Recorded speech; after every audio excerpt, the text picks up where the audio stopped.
Hello friends, तो आज मैं बात करने वाला हूँ नेटफ्लिक्स की सीरीज बेताल के 2 एपिसोड्स की एक्सप्लेनेशन के बारे में। यानी इस वीडियो में मैं आपको बेताल के पहले सीजन के 2 एपिसोड्स को एक्सप्लेन करूंगा, वो भी काफी कम समय लेते हुए, क्योंकि कहानी में जितना भी फोकस किया गया है सभी की सभी डिटेल्स पर, वही डिटेल्स मैं आपको इस वीडियो में बताऊंगा, जिससे आपको ये पूरा का पूरा सीजन 1 बहुत ही आसानी से समझ आ जाएगा। तो अब एक मेजर स्पॉइलर वार्निंग के साथ चलिए शुरू करते हैं बेताल की सीरीज की एक्सप्लेनेशन।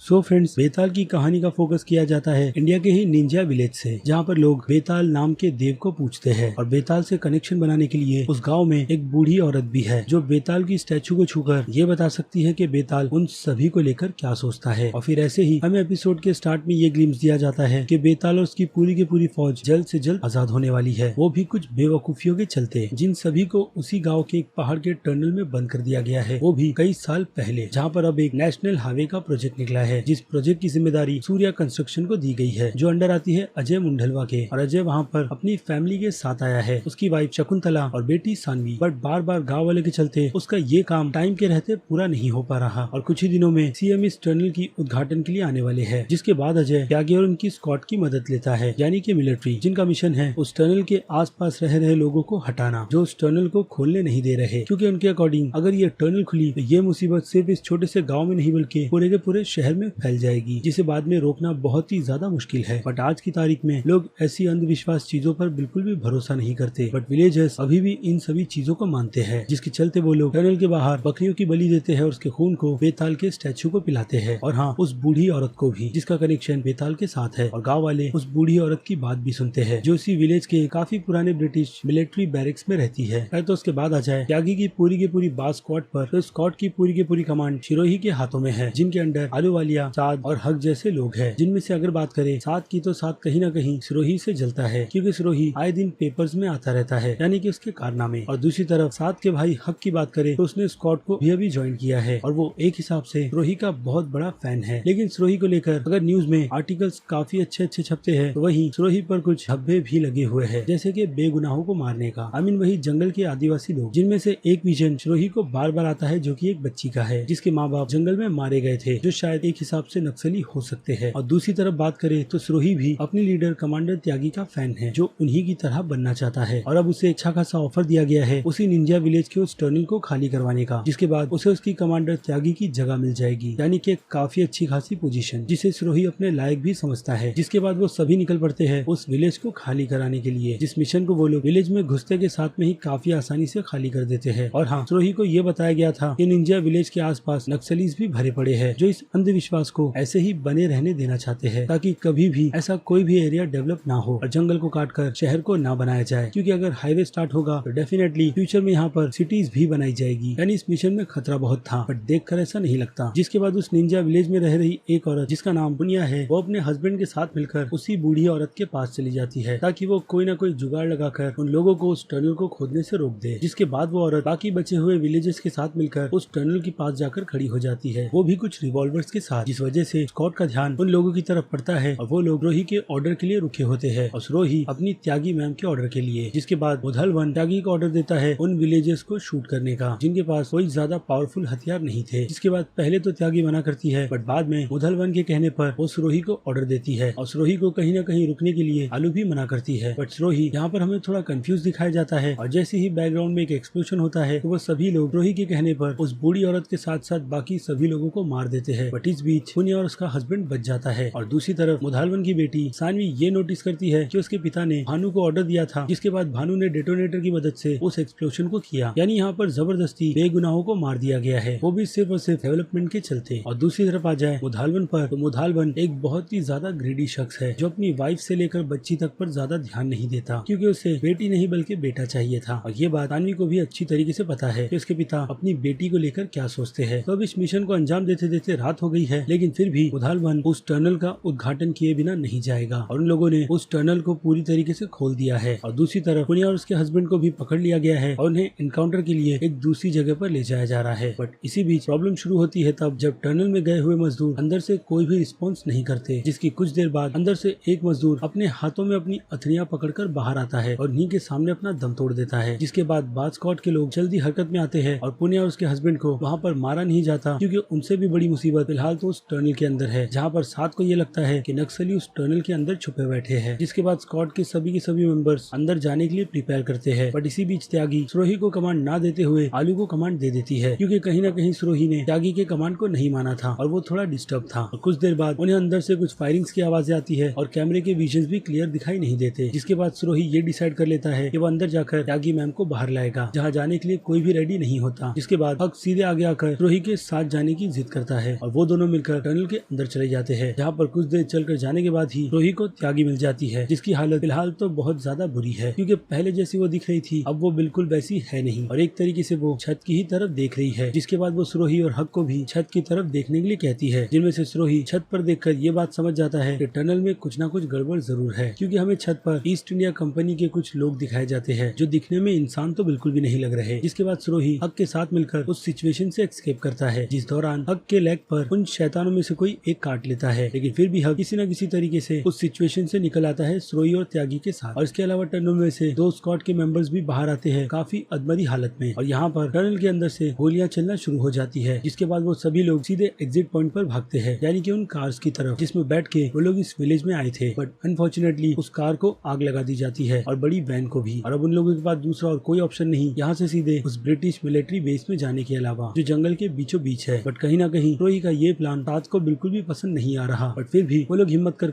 उस सिचुएशन से निकलते हुए उस ब्रिटिश के पुराने मिलिट्री बेस पर पहुंच जाते हैं, जहाँ पर जाने से पहले उन्हें जंगलों में अजीब अजीब मूर्तियां दिखती है जिन पर आग लगी हुई है, और उस पुराने मिलिट्री बेस के चारों तरफ हल्दियों की मदद से एक लक्ष्मण रेखा खींच दी गई है, जो शायद उन्हीं शैतानों को रोकने के लिए है। बट यहाँ पर प्रॉब्लम ये है कि उस ब्रिटिश मिलिट्री बेस के अंदर और कोई नहीं बल्कि उन्हें अपने हस्बैंड के साथ है, जो उन्हें अंदर आने से पहले यही वार्निंग देती है कि जख्मी लोगों को बाहर ही छोड़ दो, उसके बाद ही उन्हें अंदर आने की परमिशन मिलेगी। और दूसरी तरफ स्क्वाड के उन सभी के सभी मेंबर्स को उन शैतानों ने चारों तरफ से घेर लिया है और वो उन सभी पर गोलियां भी चलाते हैं। बट आगे कुछ हो उससे पहले ही इसका पहला एपिसोड खत्म हो जाता है। तो चलिए अब बिना किसी टाइम को वेस्ट किए आते हैं इसके सेकंड एपिसोड पर, जिसमें हम देखते हैं कि उन शैतानों ने जब उस रिवॉल्वर से गोलियां चलाई तो उनमें से कुछ गोलियां स्क्वाड के कुछ मेंबर्स को लगी और मुधालवन की वाइफ को भी। जिसके बाद इतनी बुरी सिचुएशन देखते हुए आलू उस दरवाजे पर गन चलाती है और मेन डोर को खोलकर सभी लोगों को अंदर ले जाती है। बट इसी बीच मौका देखकर पुनिया मुधालवन की वाइफ को अपने साथ एक कमरे में ले जाकर बंद कर देती है और बाकी सभी लोग खुद की पोजीशन बना रहे हैं उस ब्रिटिश मिलिट्री बेस के अंदर, ताकि बाहर से कोई अंदर ना आ पाए। बट उन सभी लोगों को बाहर कोई भी लोग बिल्कुल भी नजर नहीं आ रहे, मानो जैसे वो सभी उस जगह से गायब हो गए। जिसके बाद सूरवी सीधे पुनिया के पास जाता है और उसे डोर खोलने के लिए कहता है, जिसके जवाब में पुनिया उसे सीधे ना कह देती है। और दूसरी तरफ स्क्वाड के सभी मेंबर्स अब भी यही सोच रहे हैं कि उन लोगों पर गोलियां किन लोगों ने चलाई है, क्योंकि उनका शक नक्सलियों की तरफ ही है, जो लोग बुलेट्स काफी ओल्ड स्कूल यूज करते हैं, यानी कि अंग्रेजों की जमाने की बुलेट। यानी अब भी स्क्वाड के लोगों को ये यकीन नहीं है कि बाहर खड़ी फौज कोई नक्सल नहीं बल्कि मरे हुए लोग हैं। और दूसरी तरफ सुरोही त्यागी की सिचुएशन देखकर थोड़ा हैरान है। जिसके बाद वो स्क्वाड के एक मेंबर से यही पूछता है कि त्यागी मैम को हुआ क्या है, जिसके जवाब में उस स्क्वाड का वो डॉक्टर ये कहता है कि हो सकता है कि शॉक के चलते उनके बाल सफेद हो गए होंगे, जिसका कोई लॉजिक नहीं बनता। और दूसरी तरफ सुरोही ने त्यागी को कहकर सभी के सभी स्क्वाड के मेंबर से बॉडी कैम उतरवा लिए है, ताकि वो उन्हें उस मिलिट्री बेस में लगा सके और ये देख सके कि बाहर चल क्या रहा है, यानी कि पूरा का पूरा सेटअप। दूसरी तरफ स्क्वाड के मेंबर्स की 2 लाशों को उठाकर उसी मिलिट्री बेस में रखा जा रहा है और अब सभी लोग बैठकर ये प्लान बना रहे हैं कि कैसे इस सिचुएशन से एस्केप किया जाए, क्योंकि 12 घंटे बाद सुबह हो जाएगी और उससे पहले सीएम के लोग यहाँ पर आकर इस एरिया का सर्वे करेंगे, ताकि सीएम बाद में उस टनल का उद्घाटन कर सके। और इसी बीच वॉकी टॉकी पर उन्हें किसी शख्स की आवाज सुनाई देती है, जो क्लियरली सानवी की मांग कर रहा है, यानी उसे सानवी दे दो और इस सिचुएशन से निजात पाओ, यानी कि आजादी। जहाँ पर हम एक और चीज नोटिस करते हैं कि त्यागी का रिएक्शन भी बदल रहा है और वो भी सानवी की तरफ ही ऐसी देख रही है। और दूसरी तरफ साथ कहीं न कहीं अपनी भाई की बुरी हालत का जिम्मेदार सिरोही को ही मानता है। और दूसरे रूम में जहाँ पर स्क्वाड के 2 मेंबर्स की डेड बॉडीज को रखा गया है, वो दोनों ही डेड बॉडीज उड़ जाती है और वहाँ पर खड़े हुए स्क्वाड के उस डॉक्टर को काफी बेरहमी से मार देती है। इस लोकेशन पर बाद में सिरोही अपनी टीम के साथ पहुँचता है और दूसरी तरफ सानवी अपने पिता से उसी डेटोनेटर के बारे में पूछती है, जिस बारे में उसके पिता उसे साफ साफ मना कर देते हैं और जाते वक्त हक को यही कहते हैं कि वो उनकी बेटी का ध्यान रखे। और आ जाए सुरोही पर तो सुरोही फिर से पुनिया के पास जाता है और उससे अपने लोगों की डेड बॉडी मांगता है, जो पुनिया साफ साफ मना कर उसे यही कहती है कि उसके पास उसके लोगों की डेड बॉडी नहीं सिवाय शकुंतला की डेड बॉडी के अलावा। जिसके बाद वो सुरोही को अंदर आने देती है और उसे शकुंतला की काफी बुरी हालत दिखाती है जो पुनिया ने कर रखी है, ताकि बाद में वो उठकर उन लोगों को ना मारे। बट फिलहाल तो सुरोही पुनिया की उन बातों पर बिल्कुल भी भरोसा नहीं करता, बट धीरे धीरे उसे इनमें ट्रस्ट होने लगता है, क्योंकि पुनिया उसे यही कहती है कि जिस किसी को भी अगर बेताल की फौज में से कोई भी मेंबर काट लेगा तो वो शख्स बेताल की फौज में शामिल हो जाएगा। जिसके बाद सुरोही के दिमाग की बत्ती जलती है और उसे हक याद आती है कि उसे भी ऐसा ही कोई निशान मिला है, यानी कि वुंड का। और गांव के लोगों का मानना है कि कर्नल ही बेताल है, जिसके कहने पर उसकी सारी की सारी फौज चलती है, जो कि अंग्रेजों के टाइम से उन फौजों को कमांड दे रहा है। फिर तो उसके अलावा सुरोही ने उस टनल में कर्नल की आर्मी को अपनी आंखों से देखा था, जिसके बाद वो वहाँ से सीधे उस डॉक्टर की लाश के पास जाता है और उसके टुकड़े कर उसे जला देता है। और फिर वो हक के पास आकर उसे अपनी बातों में बहलाता फुसलाता है और उसे मारने की कोशिश करता है। बट ऐसा कुछ हो उससे पहले ही साथ वहाँ पर आकर त्यागी को रोक देता है ताकि वो ऐसा कुछ ना करे। और दूसरी तरफ आ जाए मुधालवन पर, तो वो कर्नल से डील करना चाहता है ताकि वो उस सिचुएशन से बाहर निकले। जिसके बाद त्यागी उसके पास आती है और उसे अपने साथ ले जाती है, जहाँ पर जाकर त्यागी उसे एक बुक देती है जो उसी मिलिट्री बेस में रखी हुई थी, जिसे और किसी ने नहीं बल्कि कर्नल ने अपने हाथों से लिखा था। और यहाँ पर बात लिखी हुई है बेताल की शक्तियों की, जिनके पीछे कर्नल पूरी तरीके से पागल था, क्योंकि कर्नल भूत प्रेतों में बहुत ज्यादा मानता था। और इंडिया में ऐसी कहानियां भरी पड़ी है और शायद इसी कहानियों के चलते वो इस निंजल विलेज में आया था, जहाँ पर उसे ये शक्तियां मिल भी गई। बट वो कभी भी उस बेताल माउंटेन से निकल नहीं पाया। और हाँ, इसके अलावा कर्नल का मकसद पूरे इंडिया पर राज भी करना था। तो ऐसी शक्तियां मिल जाने के बाद डेफिनेटली वो पूरे इंडिया पर राज भी करता, बट ऐसा कुछ हो नहीं पाया। और अब आ जाए सुरोही पर, तो सुरोही ने पहले कोशिश अपने लोगों को समझाने की भी की थी। इन सब के पीछे कर्नल यानी कि बेताल का हाथ है, जिसकी पूरी की पूरी आर्मी मरी हुई है और वो उसी का ऑर्डर फॉलो करती है। बट कोई भी मेंबर सुरोही की बात नहीं सुनता। और हक की बात करे तो हक की नजर सानवी पर थी, जिसे ले जाने से पहले ही सुरोही उसे अपने साथ ले गया। और अब सुरोही उस कमरे में अकेली है, जहाँ पर स्क्वाड के मेंबर्स की वो डेड बॉडी अब उसे लेने के लिए आई है। और दूसरी तरफ सुरोही किसी न किसी तरीके से खुद को उस सिचुएशन से छुड़ा लेता है और सीधे सानवी के पास पहुंच जाता है और उसे उस सिचुएशन से निकालकर दरवाजे को होल्ड कर खड़ा हो जाता है। और वो सानवी से रॉड देने के लिए कहता है, जो सानवी डर के मारे उसे नहीं देती। जिसके बाद पुनिया वहाँ पर आकर सुरोही की मदद करती है और उस दरवाजे पर हल्दी लगाकर उन मरे हुए लोगों को शांत कर देती है। जिसके बाद सुरोही पुनिया और सानवी के साथ मिलकर अपने स्क्वाड के लोगों के पास जाता है और उन्हें यही सिचुएशन एक्सप्लेन करता है कि वो लोग हक के पल्स चेक करें, बट साथ इसकी परमिशन किसे भी नहीं देता। बट आलू को कहीं न कहीं सुरोही की बातों पर भरोसा है, इसलिए वो अपने टीम के मेंबर को साथ की पल्स चेक करने के लिए कहती है। और इसी आर्ग्यू के बीच पुनिया मौका देखकर हक पर हल्दी फेंकती है, जिसकी वजह से हक की शक्ल जलने लगती है और सभी लोगों के सामने उसका असली रूप आ जाता है। बट कुछ होश से पहले ही हक गॉड की टीम के एक मेंबर को मार देता है, उसे बाइट कर लेता है। जिसके बाद वो लोग काफी मुश्किलों से हक को पकड़ लेते हैं और पुनिया का हस्बैंड भी उस सिचुएशन में वहाँ पर पहुंच जाता है। और दूसरी तरफ कर्नल अपनी सारी की सारी आर्मी को रेडी कर रहा है उस मिलिट्री बेस पर हमला करने के लिए, क्योंकि बाहर बारिश हो रही है और हल्दी से बनी वो सारी की सारी रेखा बारिश के चलते मिट गई है। और इसके अलावा बाहर जले हुए स्टैचूज भी, जिनकी वजह से वो सारे के सारे डेड लोग अंदर नहीं आ पा रहे थे। यानी अब उन लोगों के पास खुला खुला मौका है अंदर आने का। लेकिन आगे कुछ हो उससे पहले ही बेताल का ये सेकेंड एपिसोड यहीं पर खत्म हो जाता है और हम एक सस्पेंड में डालकर चला जाता है कि अब आगे होगा क्या। लेकिन टेंशन लेने की बात नहीं, क्योंकि इसके बाकी की स्टोरी को मैंने कंटिन्यू इसके दूसरे वीडियो में कर दिया है। आप जाकर उस वीडियो को देख सकते हो, ताकि आप इस सीरीज को एक ही टाइम पर बैठकर बेंच वॉच कर ले। तो अब बस इस वीडियो में इतना ही। आपकी क्या राय है बेताल के इन दोनों एपिसोड्स को लेकर, उस बारे में मुझे कमेंट कर जरूर बताइएगा। और हाँ, अगर आपको मेरा काम जरा सा भी पसंद आया है तो मेरे इस वीडियो को लाइक करना बिल्कुल भी मत भूलिएगा। और अगर आप मेरे चैनल पर नए हैं तो मेरे चैनल को सब्सक्राइब भी कर लीजिए और लगे हाथ तो इस बेल आइकन को भी क्लिक कर दीजिएगा, ताकि मैं चैनल पर जब भी कोई नई वीडियो अपलोड करूँ आपको उसकी नोटिफिकेशन सबसे पहले मिले। तो चलिए अब मिलते हैं आपसे अगले वीडियो में। Till then